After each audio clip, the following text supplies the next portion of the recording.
સત્સંગ પરિવારના જય સિયારામ. સ્વસ્તિ શ્રી ગણેશાય નમઃ. શ્રી સદગુરુ પરમાત્મને નમઃ. શ્રી કૃષ્ણ ગોવિંદ હરે મુરારી હે નાથ નારાયણ વાસુદેવા. શ્રી કૃષ્ણ ગોવિંદ હરે મુરારી હે નાથ નારાયણ વાસુદેવા. હે નાથ નારાયણ વાસુદેવા. હે નાથ નારાયણ વાસુદેવા. શ્રી કૃષ્ણ ગોવિંદ હરે મુરારી હે નાથ નારાયણ વાસુદેવા. શ્રી કૃષ્ણ ગોવિંદ હરે મુરારી હે નાથ નારાયણ વાસુદેવા. હે નાથ નારાયણ વાસુદેવા. હે નાથ નારાયણ વાસુદેવા. હે નાથ નારાયણ વાસુદેવા. હે નાથ નારાયણ વાસુદેવા. શ્રી કૃષ્ણ ગોવિંદ હરે મુરારી હે નાથ નારાયણ વાસુદેવા. હે નાથ નારાયણ વાસુદેવા. હે નાથ નારાયણ વાસુદેવા. अधिके श्री राधा पुरुषोत्तम देव की.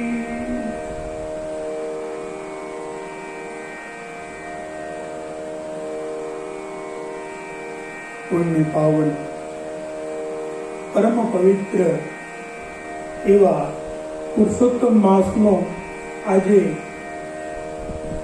12મો દિવસ, ત્રયોદશી તિથિ છે.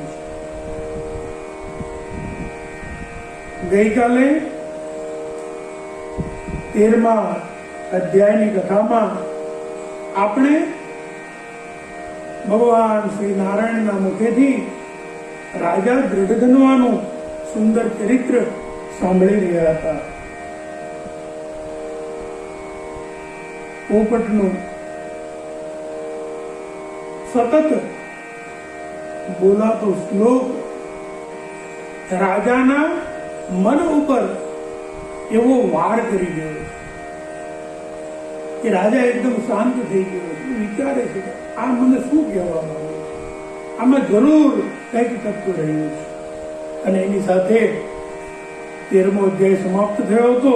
હવે આપણે 14મા અધ્યાયમાં પ્રવેશ કરીએ છીએ. ભગવાન નારાયણના વચન સાથે એમની વાણી સાંભળતા સાંભળતા 14મા અધ્યાયમાં આપણે પ્રવેશ કરીએ. શ્રી નારાયણ વાચ. અથ ચિંતા તુરસ્યાસ્ય ગૃહં વાલ્મીકિરાયો યો રામચરિતં દિવ્યં ચકાર પરમાતુતમ. દૂરાદાલોક્ય ભૂપાલ સમુત્થાય સંભ્રમં અનિનમત ચરણો દંડવત ભક્તિ સંહિતા. નારદજીને કથા કહેતા કહેતા નારાયણ જોવા માંડ્યા. હે નારદ, ભગવાન રામચંદ્રજીના સુંદર ચરિત્રોથી અલંકૃત રામાયણના રચયિતા એવા વાલ્મીકી ઋષિ એકવાર ત્યાંથી પસાર થતા એ રાજાને ત્યાં પધાર્યા છે. વાલ્મીકી ઋષિને દૂરથી આવતા જોઈ અને રાજા એમનું સ્વાગત કરવા માટે પોતાનું સિંહાસન છોડી અને દોડ્યો છે. દોડી એમના ચરણોમાં ભક્તિભાવ સહિત સાષ્ટાંગ દંડવત કરી પ્રણામ કરી અને એમની સારી રીતે પૂજા કરી સ્વાગત કરી અને પોતાના મહેલની અંદર લઈ આવ્યો છે. પધારો મુનિવર, પધારો. વાલ્મીકી ઋષિને શ્રેષ્ઠ આસન ઉપર બેસાડી અને ત્યાર પછી તરત જ એમના પગ પખાડવા માટે સામગ્રી મંગાવી રાજા એમના ચરણોમાં બેસી ગયો. પોતાના ખોળામાં જ ઋષિવરના ચરણ પધરાવી અને એને બંને હાથે ચાપવા માંડ્યો છે. ત્યાર પછી તેમના પગ ધોયા અને પવિત્ર જળ રાજાએ હર્ષથી મસ્તક ચડાવ્યું. દેખો મેરે ભાઈ બહેન, આપણા શાસ્ત્રો આપણને સમજાવે છે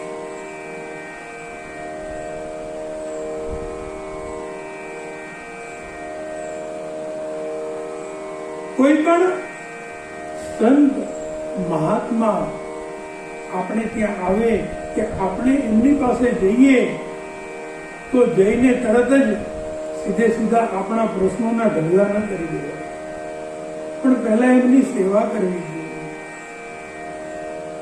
આપણે સેવાથી જ્યારે સંતુષ્ટ થાય, જ્યારે પ્રસન્ન થાય, ત્યારે વિનમ્રતાપૂર્વક જેમ રાજા દધુકંવાએ વાલ્મીકીજીને પૂછ્યું એવી રીતે પૂછાય.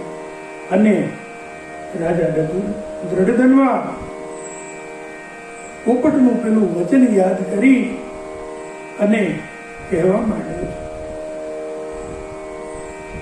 ભગવન કૃત કૃત્યોહમ ભાગ્યવાન અસ્મિ સાંપ્રતમ અદ્ય મે સફલમ જન્મ યાદ્યાર્થોધિગતા પ્રભો શ્રુતમ મે સફલમ જાતમ યદ ભગવાન અક્ષિગોચર કિમ વાણ્ય મે મદ્ભાગ્યમ જગત પાવન પાવન. દ્રઢધન્વા કહેવા માંડ્યો છે, હે ભગવાન,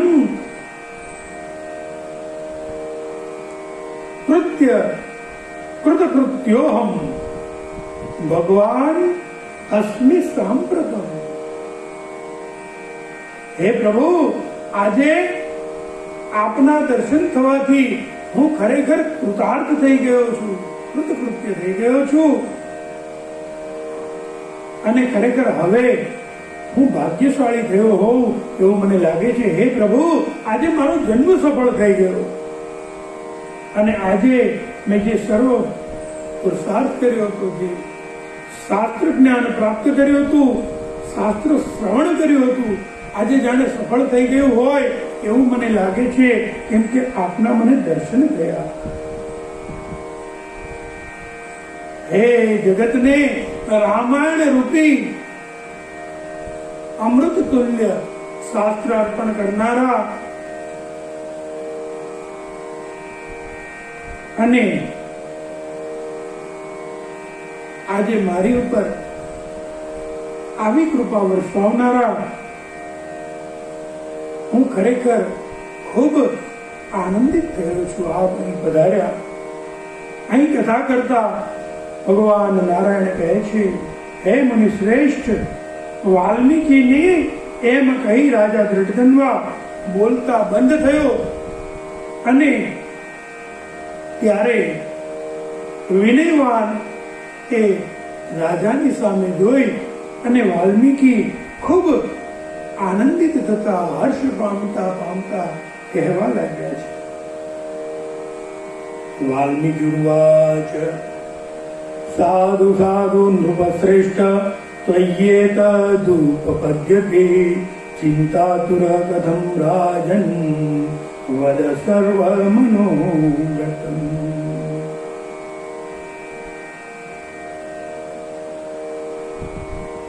સાધુ સાધુ નૃપશ્રેષ્ઠ, હે રાજા, ધન્ય છે તને. તારા વિશે આવો વિનય એ હોવો જ જોઈએ. રાજા એ વિનય અને વિવેકી હોય એ ઈચ્છનીય છે. પણ હે રાજા,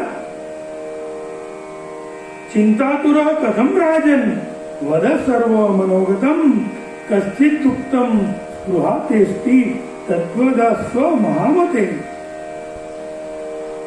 હે રાજા, આમ આટલો બધો ચિંતાતુર શા માટે દેખાય છે? તારા મનમાં કઈ વાતની ચિંતા છે? તું મને કહે, મને જણાવ. તારા મનમાં જે કઈ પ્રશ્ન હોય અવશ્ય તું મને પૂછ. તારે શું પૂછવું છે? હે મહાબુદ્ધિમાન, તું મને અવશ્ય પૂછ. અને ત્યારે ધ્રુવ પ્રશ્ન કર્યો છે, ત્યારે બોલ્યો છે, હે પ્રભુ, આપના આશીર્વાદથી હું અત્યંત સુખ પામું છું. મને હંમેશા સુખ પ્રાપ્ત થયું છે. પરંતુ હે વિદ્વાન,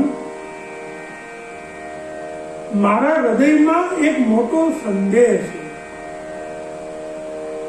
એક એવી ઘટના ઘટી જે મને સમજાતી નથી, અને હું સતત એ જ વિચારમાં ચિંતાતુર રહું છું. સાંભળો પ્રભુ, એકવાર હું શિકાર કરવા માટે વનમાં ગયો. ત્યાં એક મૃગની પાછળ હું વનમાં ઘણે દૂર સુધી ગયો, અને ક્ષુધાથી આતુર થયેલો હું એક સરોવરના કિનારે એક વૃક્ષની નીચે બેઠો હતો. અને ત્યારે ત્યાં મારી નજરે એક સુંદર પોપટ આવ્યો. આ પોપટ ઉપર મારી નજર પડી. ખરેખર તે પોપટ જોઈને મને ખૂબ આનંદ થતો હતો, ખૂબ સુંદર હતો. જેવી એ પોપટની નજર મારી પર ખરી, અને ત્યારે એ મને જોઈ અને સતત મારી સામે મોઢું કરી અને એક શ્લોક બોલવા લાગ્યો. વિદ્યમાના તુલ સુખમ આલોક્યાતીવ ભૂતલે ન ચિંતયસી તત્વમ ત્વમ તત કથમ પારમેષ્યસી. સતત એક ધારો આ જ શ્લોક બોલ્યા કર્યો.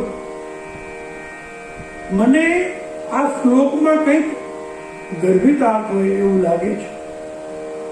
હું અત્યંત વિસ્મય પામ્યો કે એ પોપટે શું કહ્યું તે હું સમજી ન શક્યો. મારા હૃદયમાં એ વિશેનો સંદેહ રહ્યા કરે છે, અને એને દૂર કરવા માટે હું કોને પૂછું આવું વિચારતો હતો. અને ત્યારે આપ પધાર્યા, તો એ દૂર કરવા માટે આપનાથી શ્રેષ્ઠ કોણ હોઈ શકે? મને અવશ્ય ખાતરી છે કે આપ મારો આ સંદેહ દૂર કરશો. બાકી હું સર્વ વાતે સુખી છું.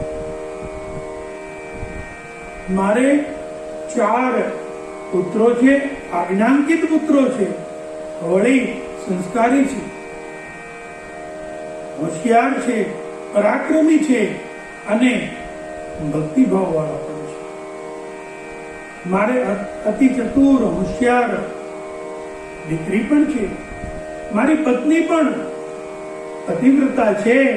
મારા વચનો અનુસાર જીવન જીવવા વાળી છે. મારી પ્રજા પણ મને ખૂબ પ્રેમ કરે છે. પણ આ બધું મને કયા પુણ્યથી પ્રાપ્ત થયું એ મને સમજાતું નથી. કારણ કે આ જન્મમાં તો મેં કોઈ એવું મોટું તપ નથી કર્યું, મેં કોઈ એવા વ્રતો નથી કર્યા, મેં કાંઈ જ કરવા યોગ્ય કર્યું નથી, અને છતાં મને આવું સારું સુખ પ્રાપ્ત થયું. હે મહામુનિ, મને એ સમજાતું નથી. આ બધાનો વિચાર કરી અને ટૂંકમાં જે એનો સાર હોય આપ મને સમજાવો. રાજાનું આ વાક્ય સાંભળી અને મુનિશ્રેષ્ઠ વાલ્મીકીએ ત્યાં જ ધ્યાન સમાધિ લગાડી અને જેમ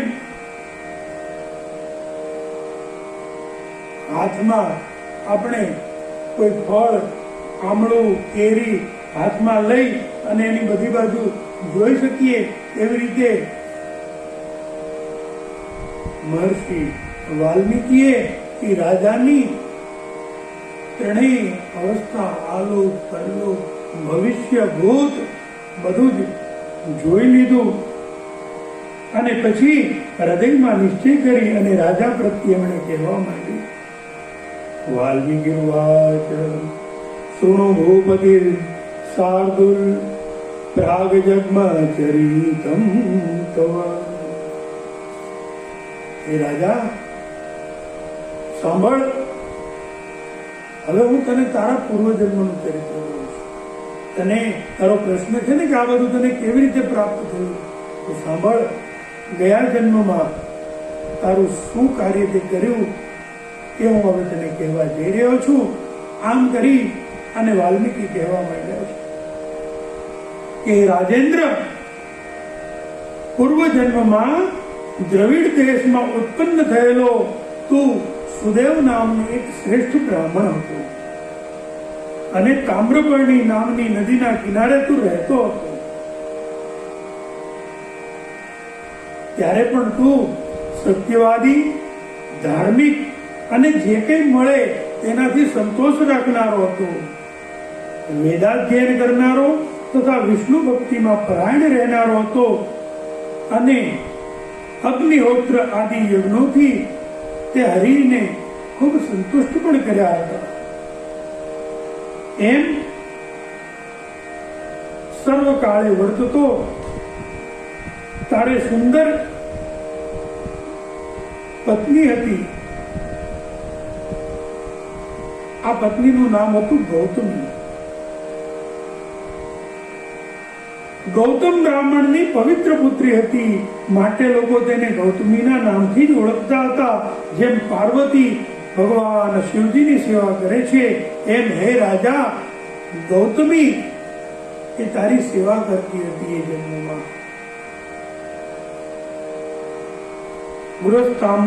ગૃહસ્થાશ્રમમાં વર્તવાની જે વિધિ છે એ જ પ્રમાણે ધર્મપૂર્વક બંને બ્રાહ્મણ અને બ્રાહ્મણી વર્તતા હતા અને એ રીતે ઘણો લાંબો સમય જતો રહ્યો, પરંતુ ભાગ્યવશ તેમને કોઈ સંતાન ન થયું. એક વખત આ બ્રાહ્મણ પોતાના આસન ઉપર બેઠો હતો અને મનમાં કંઈક વિચારીને ચિંતાતુર લાગતો હતો. ત્યારે એની પત્ની સેવા કરી રહી હતી. એણે પૂછ્યું, હે સ્વામી, આપને શું ચિંતા થઈ? કેમ આપનું વદન ચિંતાતુર લાગે છે? અને ત્યારે એ બ્રાહ્મણ કહેવા માંડ્યો, હે સુંદરી, સંસારમાં પુત્રથી અધિક બીજું કોઈ સુખ નથી અને માટે જ કહ્યું છે કે લોકાંતર સુખમ પુણ્યમ તપોદાન સમુદ્ભવ સંતતિ શુદ્ધ વંશ્યાહી પરત્રેહ ચ શર્મણે. તપ તથા દાનથી થતું પુણ્ય પરલોકમાં સુખ આપનાર હોય છે, પરંતુ શુદ્ધ વંશમાં જન્મેલું સંતાન તો પરલોકમાં તથા આલોકમાં સુખકારક થાય છે. હે પ્રિય, મને એવા શ્રેષ્ઠ પુત્રની અપેક્ષા છે. આપણા લગ્ન જીવનના આટલો લાંબો સમય જતો રહ્યો પણ હજી આપણને સંતાન નથી. તેથી મારું જીવતર મને નિષ્ફળ ગયું હોય એવું લાગે છે. મને સતત મનમાં એ ચિંતા રહ્યા રાખે છે કે મારે પુત્ર નથી, મેં મારા પુત્રને લાડ લડાવ્યા નથી. હું આટલા બધા શાસ્ત્રોનો અભ્યાસ મેં કર્યો છે પણ મેં મારા પુત્રને વેદાભ્યાસ પણ કરાવ્યો નથી.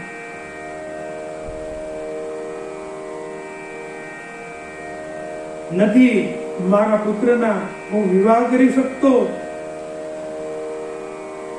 મને સતત મારા પુત્રનું ચિંતન રહે છે અને તેથી જ મને મારો આ જન્મ વ્યર્થ ગયો એવું લાગે છે. હવે તો ક્યારેક ક્યારેક મનમાં એમ થાય છે કે જલ્દી મરણ થઈ જાય તો સારું. જ્યારે પોતાના પતિની આવી વાણી સાંભળી ત્યારે ગૌતમી કહેવા માંડી છે કે અરે રે નાથ, એવું ન બોલો, આવું ન બોલો. ગૌતમી એ પણ ખૂબ વિદ્વાન હતી, બુદ્ધિમાન હતી અને પતિના વચન સાંભળી અને પોતે પણ ઉદાસ થઈ ગઈ. ગૌતમી કહેવા માંડી, હે પ્રાણેશ્વર, આવા તુચ્છ વાક્ય હવે તમે ન બોલો, ન કહો. આપ જેવા ભગવત ભક્ત પંડિતો કદી મોહને પામતા નથી. હે પ્રભુ, તમે સત્ય ધર્મમાં તત્પર રહો છો. સ્વર્ગલોકને તો તમે જીતી જ લીધો છે અને વળી તમે જ્ઞાની પણ છો. તો હે ઉત્તમ વ્રતવાળા, તમને પુત્રો વડે સુખની પ્રાપ્તિ કેમ થશે? હે બ્રાહ્મણ, શું તમે નથી જાણતા કે પૂર્વે ચિત્રકેતુ રાજા પુત્રના શોકથી તપી રહ્યો હતો ત્યારે નારદ તથા અંગિરા ઋષિએ આવી અને તેને શોક સાગરમાંથી સારી રીતે તાર્યો હતો. તેમજ દુષ્ટ પુત્ર વેનને લીધે અંગ રાજાને રાત્રિના સમયે જંગલમાં જતું રહેવું પડ્યું હતું. હે પતિદેવ, હે સ્વામી, તમને પણ કોઈ એવું દુષ્ટ સંતાન દુઃખદાયી થઈ પડશે, છતાં પણ હે તપોધન, તમને સારા પુત્રની જો લાલસા જ હોય તો તમે સર્વ પુરુષાર્થને આપનારા જગન્નાથ શ્રી હરિનું આનંદપૂર્વક આરાધન કરો. હે બ્રાહ્મણ, જે ભગવાનનું આરાધન કરી પૂર્વે કર્દમ ઋષિએ સાંખ્ય શાસ્ત્રના આચાર્ય એવા યોગીઓમાં શ્રેષ્ઠ વિશ્વવિખ્યાત કપિલ દેવને પુત્ર તરીકે પ્રાપ્ત કર્યા હતા, એમ ભગવાનનું આરાધન કરવાથી શ્રેષ્ઠ પુત્ર પ્રાપ્ત થઈ શકે. પોતાની પત્નીનું આવું સુંદર વચન સાંભળી બ્રાહ્મણોના શિરોમણી એવા એ સુદેવ બ્રાહ્મણે એ જ પ્રમાણે કરવાનું નક્કી કર્યું અને પછી પોતાની પત્ની સાથે તામ્રપર્ણી નદીના કિનારા પર તે ગયો. ત્યાં સ્નાન કર્યા પછી આ સુદેવ બ્રાહ્મણે ભગવાન શ્રી હરિને પ્રસન્ન કરવા માટે તપ કરવા માંડ્યું છે. શુદ્ધ અને પવિત્ર તે પ્રદેશ પર એણે શ્રેષ્ઠ તપ કરવા માંડ્યું. એમાં દર 5મા દિવસે કેવળ સૂકા પાંદડા તથા જળનો જ આહાર કરતો. એમ કરતા કરતા 4000 વર્ષ વીતી ગયા. અહીંયા કથા કહેતા ભગવાન શ્રી નારાયણ કહે છે, હે નારદ, તપના ભંડાર એ સુદેવના તે તપથી ત્રણેય લોક જ્યારે કંપવા માંડ્યા ત્યારે ભક્તવત્સલ ભગવાન તેનું એ ઉગ્ર તપ જોઈ તરત જ ગરુડે બેસીને ગોવિંદ આવ્યા પ્રગટ થઈ ગયા છે. ભગવાન નારાયણ કથા કહેતા કહે છે, મેઘવર્ણના ભગવાન શ્રી હરિ શ્રી કૃષ્ણ એમની સામે પ્રગટ થઈ ગયા છે અને બ્રાહ્મણને સુંદર વચનો કહેવા માંડ્યા છે. દેખો મેરે ભાઈ બહેન, માણસના જીવનમાં 3 એષણાઓ એને ગમે તેવું કાર્ય કરવા માટે મજબૂર કરી દે છે. આ 3 એષણાઓ છે. એ પહેલી છે પુત્રેષણા. મારે પુત્ર નથી, જે અત્યારે આ સુદેવ બ્રાહ્મણને વ્યાપ્ત થઈ છે અને એને માટે એને 4000 વર્ષ તપ કર્યું. પુત્રેષણા અતિ વિચિત્ર કાર્યો કરાવી શકે છે. બીજી છે લોકેષણા. લોકોમાં મારી વાહવા થાય, લોકોમાં મારી ઇજ્જત થાય, લોકો મને ઇજ્જતથી બોલાવે, એને કહેવાય લોકેષણા. અને એને માટે પણ લોકો અનેક પ્રકારના નિંદનીય કર્મો કરી નાખતા હોય છે, પાપ કર્મો કરી નાખતા હોય છે. અને ત્રીજી સૌથી ખરાબ તૃષ્ણા જે છે એનું નામ છે વિદ્વેષણા. આ વિદ્વેષણા અત્યારે આપણને લગભગ બધાને વળગેલી દેખાય છે. વિદ્વેષણા એટલે ધન પ્રાપ્તિની તૃષ્ણા. જેમ વધારે ધન પ્રાપ્ત થાય તેમ આ તૃષ્ણા મોટી થતી જાય છે. આનો કોઈ અંત જ નથી. માટે આપણા શાસ્ત્રો આપણને સમજાવે છે કે આ તૃષ્ણાઓથી મુક્ત થવું જોઈએ. અહીંયા ભગવાન નારાયણ પધાર્યા છે અને સુદેવ બ્રાહ્મણે સાષ્ટાંગ દંડવત પ્રણામ કરી એમનું સ્વાગત કર્યું છે. આજે આ 14મો અધ્યાય અહીં સમાપ્ત થાય છે. ઇતિ શ્રી બૃહન્નારદીય પુરાણે પુરુષોત્તમ માસ મહાત્મે શ્રી નારાયણ નારદ સંવાદે ચતુર્દશોધ્યાય શ્રી રાધા કૃષ્ણ ચરકમલાર્પણમસ્તુ. જય જય રાધા રમણ હરિ બોલ. જય જય રાધા રમણ હરિ બોલ. જય જય રાધા રમણ હરિ બોલ. જય જય રાધા રમણ હરિ બોલ. હરિ બોલ હરિ બોલ હરિ બોલ. હરિ બોલ હરિ બોલ હરિ બોલ. જય જય રાધા રમણ હરિ બોલ.